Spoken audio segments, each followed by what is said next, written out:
नमस्कार, आप देख रहे हैं द एक्सेल एक्सप्रेस न्यूज़। मैं हूं आपके साथ रिचा चन्ना।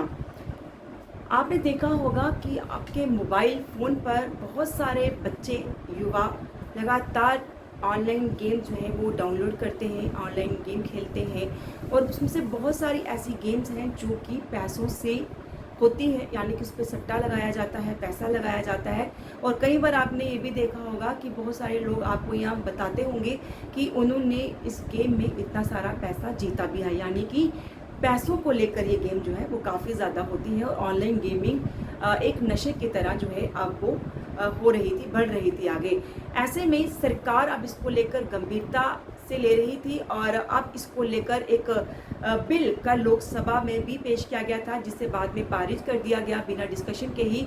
और अब इसे राज्यसभा में भी आज पारित कर दिया गया है। और आपको बता दें कि हालांकि इसमें विपक्ष ने ज़रूर कुछ शोर शराबा किया है, लेकिन इसी बीच में इसे पारित कर दिया गया। अब जल्द ही ये कानून का रूप भी ले लेगा।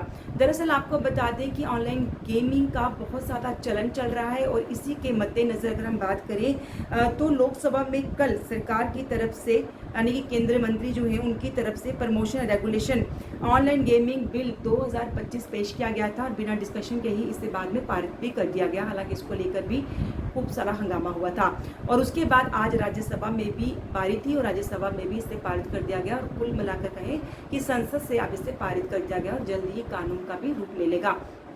आपको बता दें कि इसमें ये कहा गया है कि लगभग 45 करोड़ लोग जो हैं वो इसमें इन्वॉल्व है, यानी कि ऑनलाइन गेमिंग वो होती है और ऑनलाइन गेमिंग में वो इन्वॉल्व है। 45 करोड़ का आंकड़ा बहुत ज़्यादा होता है और 20,000 करोड़ जो हैं वो लगभग हर रोज़ जो है वो हारे जाते हैं। तो आप समझ सकते हैं कितना बड़ा फिगर है।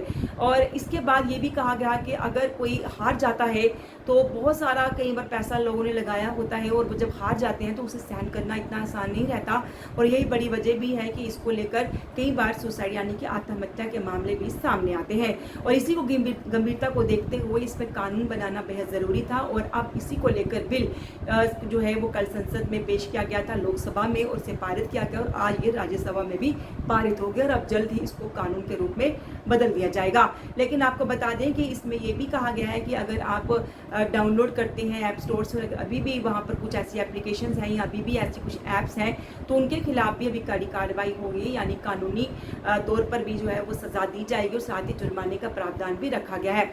इसके अलावा इसके ऐड को लेकर भी बात की गई है, क्योंकि कहा गया है कि बहुत सारे सेलिब्रिटी जो हैं वो इसकी प्रमोशन करते हैं, ऐड करते हैं, जिसके चलते युवा जो हैं वो गुमराह भी होते हैं। यानी कि युवा जो है वो उनकी बात सुनते हैं और उसके बाद उनसे जो है वो मोटिवेट होते हैं और इस तरीके की जो ऑनलाइन गेम्स जो एप्लीकेशंस होती हैं उसे डाउनलोड करते हैं, खेलते हैं, पैसा लगाते हैं और लगातार ये एक नशे का रूप ले रहा था, नशे की तरफ बढ़ रहा था। और इसी बीच में अब आपको बता दें कि ये भी कहा गया कि कोई इसकी ऐड करता है, प्रमोशन करता है तो उसके खिलाफ भी कानूनी कार्रवाई और जुर्माना होगा। यानी कि इसको लेकर अब सरकार पूरी तरह से गंभीर है। फिलहाल अब ये पारित हो चुका है और अब ये जल्दी कानून के तौर पर जो है वो ये बदल जाएगा। इसमें कई तरह के प्रावधान रखे गए हैं, सज़ा के भी और जुर्माने के भी, और होना भी बेहद ज़रूरी है, क्योंकि हमने देखा है खुद भी कि बहुत सारे लोग जो है, खासकर युवा पीढ़ी जो है वो अब गेम्स खेलती थी, पैसा लगाती थी और ये कहीं ना कहीं आसान तरीका भी लगने लगा था कई लोगों को, क्योंकि इसमें ये कहा जाता है कि आप पैसा लगाएं, आपको रिवार्ड बड़ा मिलेगा। और कई बार ऐसा होता भी है कि आप उस गेम किसी गेम में पैसा लगाते हैं और आपको बहुत सारा वापस पैसा मिलता है। तो इसी को देखते धीरे धीरे जो है उसमें लत लग जाती है और कई लोग इसमें बड़ा पैसा लगा लेते हैं, उधार लेकर पैसा लगाते हैं और उसके बाद अगर वो हार जाएं तो सुसाइड जैसे कदम भी उठा लेते हैं।